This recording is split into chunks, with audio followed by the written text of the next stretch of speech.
From Gimlet, this is The Pitch. I'm Josh Muccio. So Carlos Santana and I built one of them called Casa Noble. On this show, we venture into the world of startups, to a critical moment when aspiring entrepreneurs put it all on the line and pitch investors for funding. We quit our nice lives and we moved out here to a garage in Palo Alto. So you're replacing recruiters? Most of you haven't applied to a job since you were, in college like me. I mean, any good person doesn't apply for a job, right? Today, we hear from a brash East Coast founder who is sure she has the solution for helping companies find great talent. But a solution is just the start. She also has to convince investors she is an entrepreneur worth betting on. And that could be a tough sell.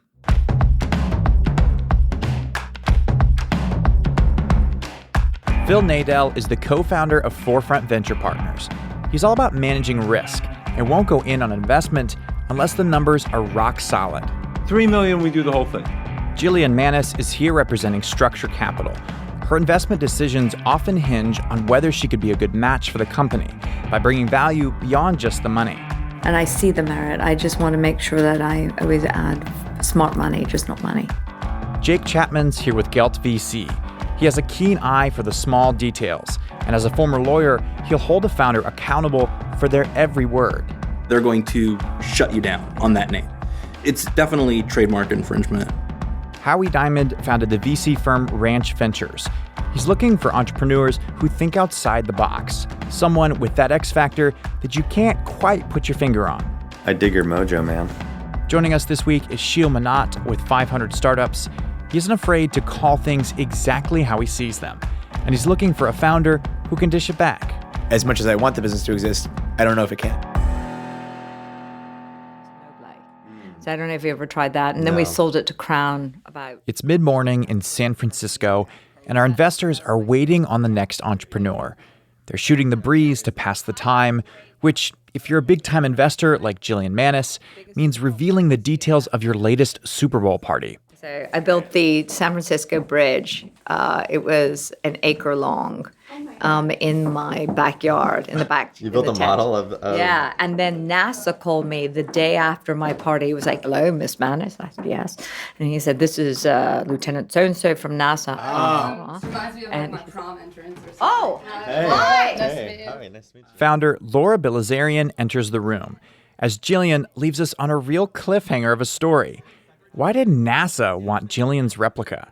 We'll tell you at the end. But now, we have a pitch to hear. Tell Okay, us. awesome. Yeah. Hi, I'm Laura from Teamable, and we've built the best way to hire the right teammates via data-driven referrals. Laura explains that she used to work in a Wall Street investment bank. There, like a lot of places, hiring the right talent was incredibly hard, a constant struggle. But she noticed, on average, when they hired people employees knew, those people consistently performed better than people who applied cold. This isn't news, right? Companies know that good employees come from referrals, but finding those people is the tricky part. If only there was a way to make it really easy, like to gather all those friends and associates in one place, like a big social network. The average person has between 500 and 1,500 connections across Facebook, LinkedIn, the oldest social network, which is their email. The thing is, they don't know necessarily who those people are, and they're not thinking about them in terms of positions at their company. But with the right technology, it'd be easy for employees to identify and contact qualified applicants through their social networks. Laura decided she had to be the one to build that technology. So we did what any normal person would do. We quit our nice lives and we moved out here to a garage in Palo Alto. And so we're raising $1 million to accelerate our growth. Is this your first company? Yes. Yeah. But I was an investment banker, so I was in a lot of these meetings with other people's companies. Yeah. Tell us more about how it works. Well, I'll just use an example of a company we're launching in a few days is Medallia, which is pre-IPO. Medallia is just one of several dozen Teamable customers, and they're all using this technology that Laura's team built over the last couple of years. Here's how it works. If you're an employee at one of these companies, Teamable will comb through your networks, Facebook, LinkedIn, even your email contacts to find matches for open positions. HR flags their favorites, and then you can personally invite those friends to apply. It's very, very effective. So you're replacing recruiters. Yes, we are replacing agencies. We were just talking to Warby Parker in New York yesterday. Their engineers are getting between 20 and 100 messages a day. Like, they're ignoring them. But when it comes from their friend that they used to work at Google with, they respond. The employee's empowered to reach out to their friends once there's a match. Yeah. Are the companies making their employees do this? Because if I were an employee that and was the someone other said, question then. Yeah, show that's me like all the of biggest your friends, whole point. Yeah, so- Laura is very clear about this. No one is required to make their networks available to Teamable. It's entirely voluntary. Usually, a company using Teamable will send out an all-staff email that goes something like this. Hey, we all know referrals make great hires. We all don't have time to go through our networks every time a new position opens. Can you take 30 seconds and upload your contacts into Teamable? By the way, you're just giving the names. No one can see your Facebook wall. No one can see your LinkedIn. It's like a spreadsheet type thing. I think it makes sense, and like I never respond to recruiters, but I'm friends sure stuff you do respond most to. of you haven't applied to a job since you were, in college like me. I mean, any good person doesn't apply for a job, right? Yeah. But that's not true. I've never hired anybody who was looking is for a true. job. I've hired people who are great people, and great people aren't just available. So I think there's a huge, the biggest challenge my companies all have is talent right now. But so I feel the need. There are other players in the space broadly, JobVite, doing LinkedIn, all sorts of other stuff. I'm still struggling for what you do that's differentiated. Yeah, so a couple things we do that's differentiated is we tap into social graphs like GitHub and Facebook, which LinkedIn, for example, can't do. So we've spent a lot of time in stealth building that capability. It's not easy. The other way that we're different is a lot of companies have tried to automate the matches. But the problem is if you automate the matches, one bad match and people start hating the software, right? Whereas if you let the recruiters drive it and pick out the matches, then the matches are 100% correct. How's it going so overall for you, as a first-time entrepreneur? I mean, I went through the darkness last year where it was You're in the hell, trough of sorrow. and where people are like, no one's going to pay you to use their own that kind of stuff. And I really didn't know. Everything I didn't know what I was doing. But Silicon Valley has been really great. And so things have been, it's good now. First-time entrepreneurs. They can be a big gamble for investors, which might explain why Howie asked Laura about it.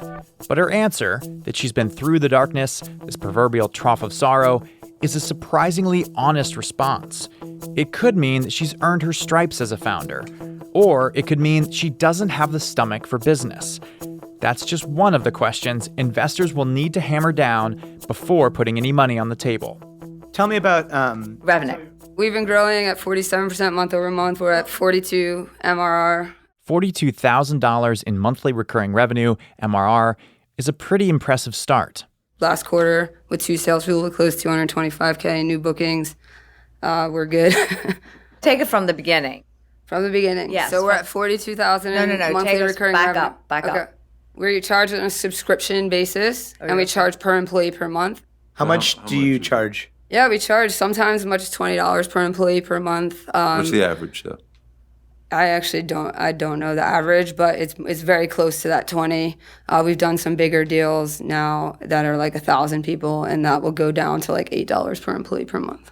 But that's sort of weird because per employee, shouldn't it be based on how many people they're hiring? No, it's per employee per month because every employee comes with a value, which is the candidates in their network and their ability to influence their network. And then also, we can't account for their close rates. So this can scale infinitely. Yeah. You could scale up to hundreds of thousands of we can employees. do anyone. Laura tells investors that Teamable's largest customer has several thousand employees and pays 6 figures a year for the service. But most of Teamable's customers have fewer employees, so they pay a lot less, $12,000 on average. And then she says something that really gets the investors' attention. Customers pay us up front. Oh, they pay you all up front? A lot of times, good yeah, for cash because flow they're budget perspective. conscious. So we use that as part of the negotiation. Okay, great, you pay us up front. You can do $15 per employee per month. I think you're disciplined, and I Yeah. think that's actually the best way to grow. What's your burn? In this instance, Jillian is asking about gross burn. In other words, she just wants to know how much money Teamable is spending each month. What's our burn? It's 20K. Right, how many people? We have 27. Wait, Teamable has 27 employees and they're only spending $20,000 a month? Even if they had no other overhead costs. that would be less than $800 per employee per month. I made a contrarian bet on Armenia, which is, I'm ethnically Armenian. So I went there, and they have a lot of those top engineers like those other Eastern European countries, but no one's tapping into it. And so we're the best game in Armenia, and so we have great engineers. What do you pay them?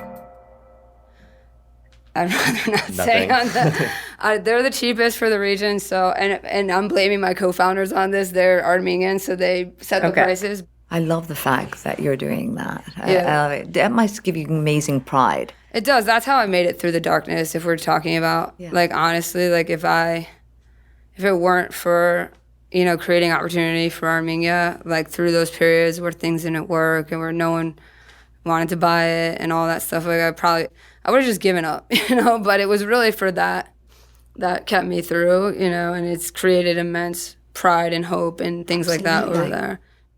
By keeping employee costs low, Laura is doing something companies at this stage don't often do: turn a profit.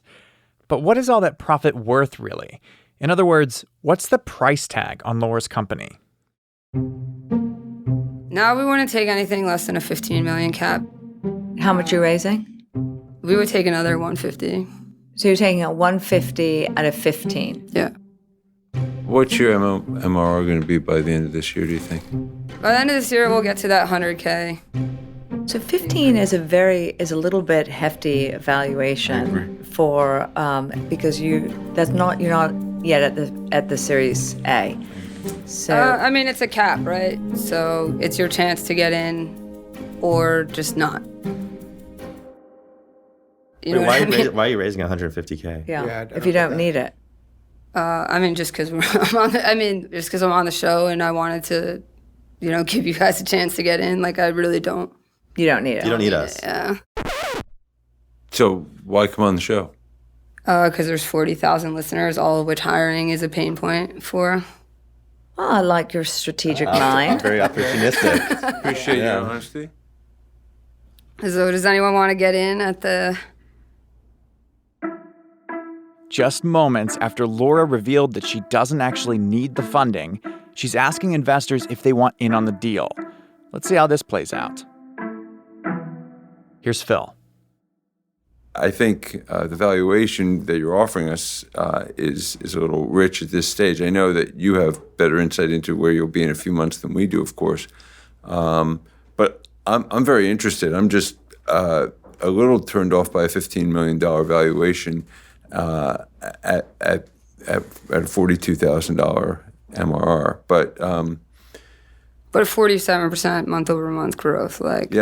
Yeah, but you're asking us to invest sort of, you know, at valuation levels 3 months from now. And enterprise deal. Like, people would invest in that if you just had one six-figure. Like, how many companies have six-figure enterprise deals? Like, not that many. But I can tell you, like, I mean, companies we invest in at $42,000 MRRs, which is where you are today, you know, they're not getting anywhere near a $15 million valuation. I know for you, you're in a good position because you don't need the money.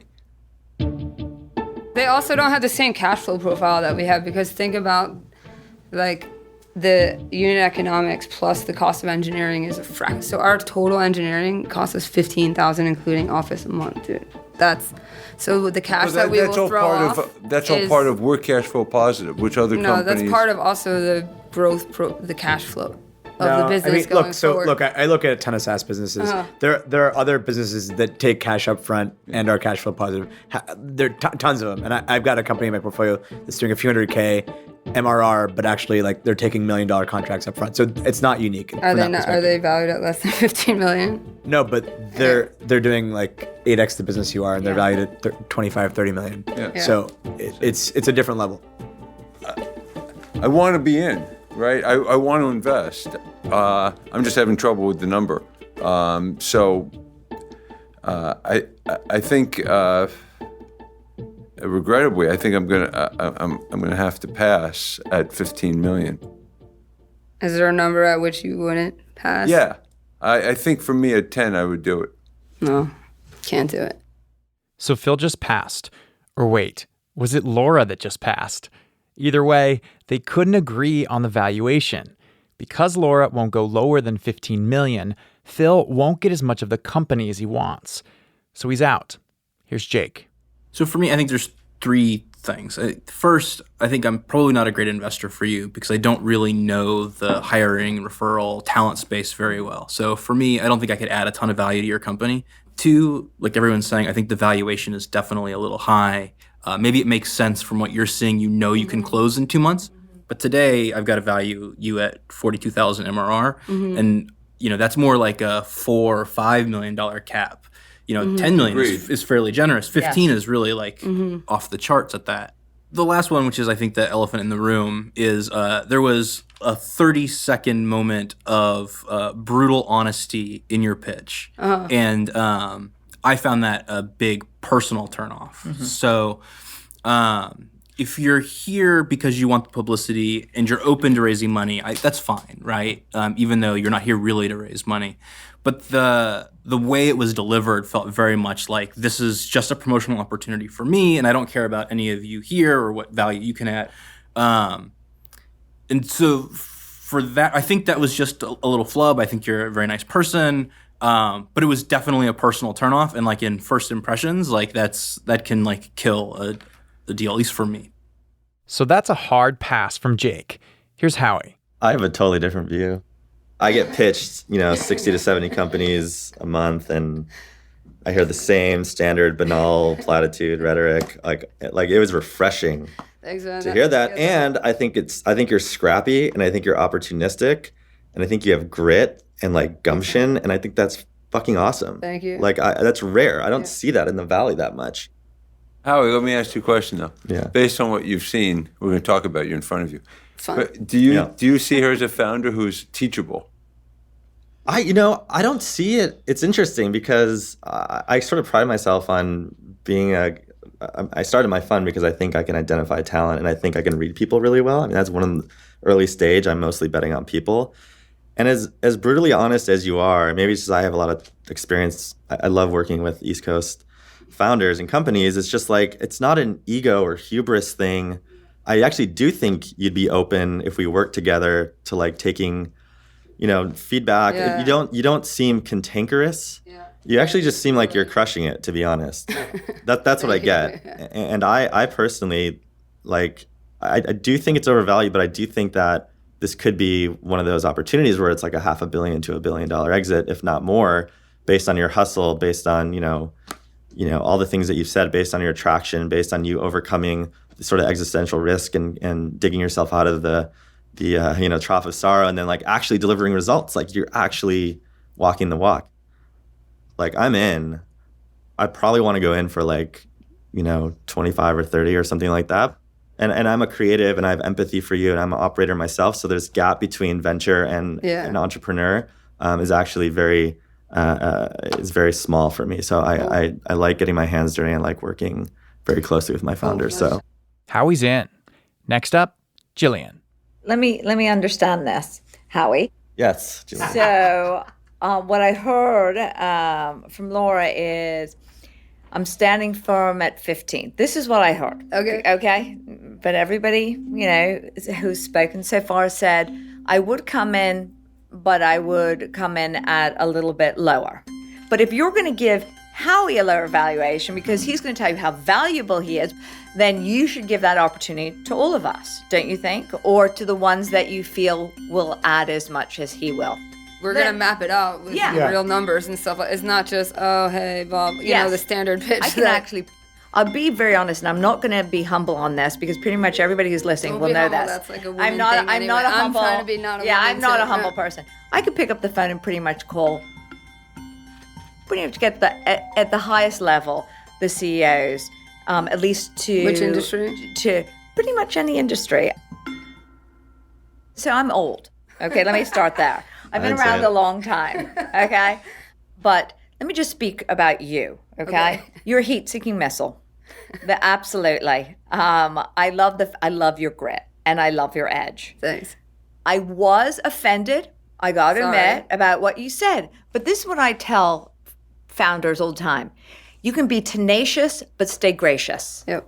Okay? That's really, really important because business is about relationships, bottom line. So just be a little bit careful. You want to be cocky. You're okay. That's all okay. And you want to get marketing from this. Good for you. Yeah. I mean, yes, absolutely. And I applaud you on that. It was the presentation Sure. of the reality. Sure. It's like, I don't and need it's you. actually not the reality because one of the reasons is like I want to make sure our cap table is filled with female minority founders, and Absolutely. the fact that you were on here is actually one of the main reasons that I wanted to come because Oh. yeah, and really. totally redeems herself. So I really love this. Yeah. I love you. I love the fact you're finding jobs for females in tech. I love that piece. Every inch of me wants to put 100 grand into this. Okay, I'm absolutely choking on the 15 million, and I'm wondering if there's any possible way that The you three would of us should get some tequila that you one would day. come some tequila down. would be I've good. got a great tequila Probably give it to you company. for, like, You get 6 tequila for dollars life with the max. 100 grand. No, I don't need that. Okay. You don't want to give me that. But so There I goes want- the company. Shots for everyone. They're talking tequila, but there's still the matter of how much of the company the investors will get. So I guess the question is back at you. When we said to you 15, that you definitely posted it back to us and said, well, what would you feel comfortable with? Or what would be good? So I'm slinging it back onto you. What do you think? Do you think you could open this up for a couple of us who are interested or whatever at 13? Would you, I mean, we're talking about splicing hairs here. Yeah, right? I'm thinking about the whole like chessboard, Yes. like not just what's in this. Right, and it's not the room. money. It's just not the money. At the end of the day, it's actually not going to matter in terms of Yeah. whether it's 10, 10, 11, 12, or 12. 15. It's actually not going to matter. At I mean, 10. we could I'm fill out not- that whole 10's, like, 150K no. at 10 10. definitely. I really like came in with 12? the real price that like I was like. Come gonna on, walk give us at. 12. Give us 12. I mean, I actually really do want to talk about the real things where you would add value Yeah. because Yeah. No, we're that's having a true. lot of these Super conversations for real, and so I do Okay. want to. We should all talk. I'd love to chip in as well. I'm going to end this, All right, let's okay, end by it. saying this. I gotta go. Let's Okay. go, Yeah. I'm going to give you 100,000 Yeah. at 15. yeah. Okay. Wow. Hold on. Okay. There's a caveat here. Okay. If after sitting down with me and having a larger conversation, okay, you feel that I add more value than you expected me to, then you will consider lowering the valuation. Sounds good. Deal. All right. That's Yeah, it. I got Oh. another female investor. Nice, thank you. Absolutely, Laura. And I'm in. And we'll talk. Yeah, and I'm in for 25. I would say I'm in for 50 at 15 with a 35% discount. Next steps, I'll get tequila and Yeah. we'll figure it out. Yeah, we'll go to Post. Jillian's buying. Jillian's buying. How is Jillian buying? She put the most money in. You guys all like, hey. A lot just happened there. So a quick recap. Jillian came in for $100,000, Howie wants in for $25,000, and Shields in for $50,000, for a total of $175,000. When we come back, Laura leaves the room, and we hear what investors really thought about her. And then I get Laura on the phone to find out how things panned out after the fact. Stay tuned.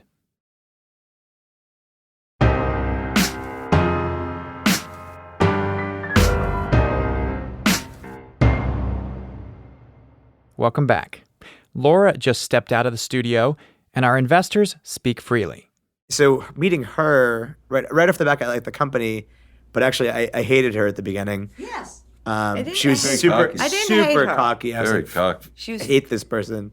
Definitely warmed up to her over time, but it's interesting. Howie, like, it sounds like you like that. I got her right away. I didn't think I- she was cocky.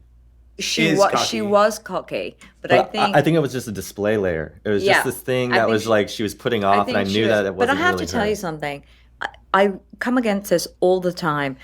When a woman has to pitch, especially to a majority of men, all right, you have to come off tough. Yeah, that's fair. You have to, and it's unfortunately it's a catch-22 for women. If Either we you're are- cocky or me. Yeah, if that was a man standing Yeah. up here and being like that, you'd be like, oh, he is all that. But the fact that it is a woman standing up there, I don't think I would. No, I'm I do talk a lot to female founders and just say, you know what? You don't have to be, that that extra tough, because you do have to be tenacious, but I say this all the time, tenacious and gracious. There has to be you have to have a kindness value.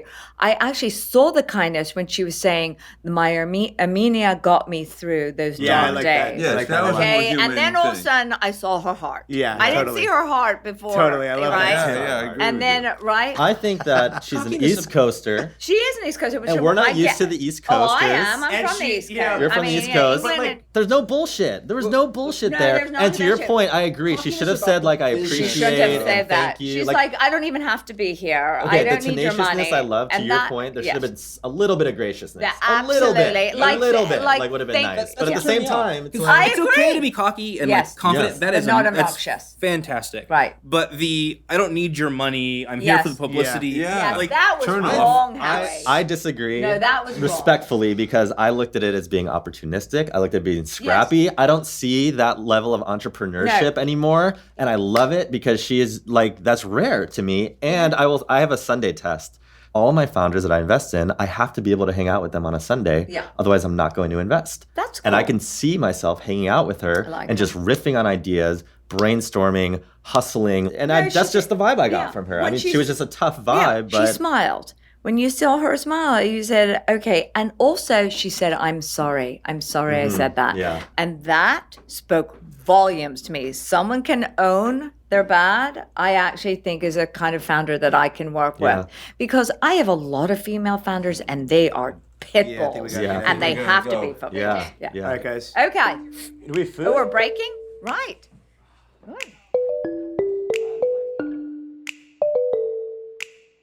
It's been almost a year now, and in the world of startups, a year is a lifetime. Look at this show, for instance. Since we recorded Laura's pitch, we joined a network. Thanks, Gimlet. And we are wrapping up our second season. But what's happened with Teamable? After her pitch, did Laura stick to her guns on the $15 million valuation? And of course, the obvious question, did the money come through? All right, so Jillian committed $100K, Howie $25, and Sheil $50K. What happened after the pitch was over? Yeah, Howie invested at the valuation we discussed. The full on call. 25 at 15? He actually put in 30. Yeah. Oh, great. And then Sheil, he put in 50K? No, she'll just took longer than I usually do for these things, and since it wasn't like we needed the money, we just punted. Oh, really? Did he flake out, or you just like stopped pursuing him? What happened? No, it was pretty mutual. I mean, to me, if it doesn't close within 24 to 48 hours, I move on. It's just a test Wait. of responsiveness of the partner. Yeah, for 24 to 48 hours? yeah, I believe in closing. You are in that much demand that you can ask that from your investors? I don't think it's demand. I think it's just good business. And so if it doesn't close quickly, yeah, I move on. All right, so let's come to Jillian. She committed 100K on the show. What happened after the fact? I think she committed 100K, invested personally from her fund, whose name I love is called Broad Strategy. So Jillian. And she also invested 200K from her fund Structure. Wow, so you got 300K in total through Jillian, essentially. That's right. All right, bringing the total to 330K on the show. Correct. That's Yes, exciting. that's right. Wow, she's awesome. She was awesome. So yeah, what's it been like working with Jillian since the pitch? Yeah, I mean, Jillian, Howie, they've all been great. Super great energy, super great partner. Calls you out when you're, doing something irrational or cutting off a process. It's hard as a CEO that's doing well to find people that will challenge you with love. Yeah, I am curious. Have you changed the what you're paying your developers in Armenia at all? Yeah, we doubled it. Doubled it. Yep. Whoa. Yep. What caused you to do that? I mean, pre-Series A, we were very lean. Like I lived off of $1,500 a month for 2.5 years. In San Francisco? Yeah. What? So and So I was actually getting the same salary some of them were getting, and you can live really well in Armenia off of like $400. I've lived there and done it, so I'm not just like saying something like an ass. All right, so if you can remember back to your pitch, what it was like in the room pitching those 5 investors, what sticks out in your mind? That like record-stopping moment when I said like I didn't need their. I don't remember exactly what I said, but usually you said like, we don't need the money. Usually when you're like belligerent like that about and authentic like that, usually there's like one that will come, to your defense, or just like really like the breath of fresh air. And for a second there, I thought there wasn't going to be any, and it was literally going to be like I was just going to have to shake their hand. This is going to be over. Yeah. Yeah, and go. And I remember just being like, keep your mouth shut, keep your mouth shut, keep your mouth shut. Like, deal with the awkward pause, Like, I knew that actually not needing investment is one of the best ways to get investment. And so I thought, if nothing else, I would at least put that knowledge out there. After you left the room, investors said that you were cocky. And like, why do you think that is, that they pushed back so much on your attitude and demeanor? I definitely, I know this. I've improved 100%, and I still have 7,000% more to go.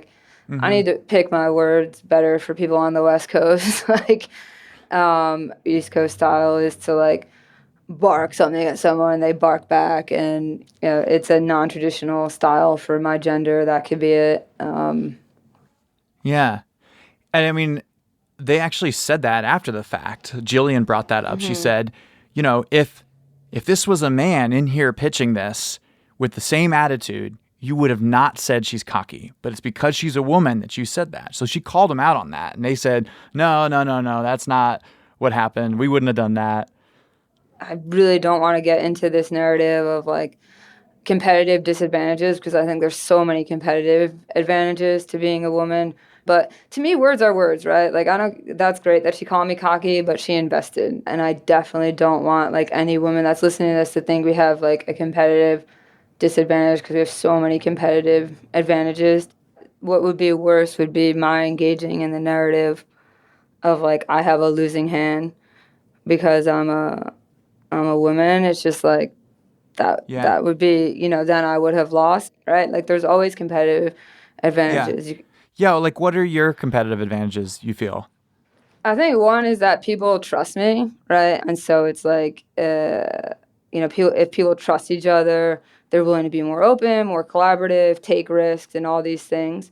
And you think as a woman, finding what that, maybe it's not that people trust you, maybe it is, but finding whatever your unique competitive advantage is and just embracing that and not even thinking about the sex side of it.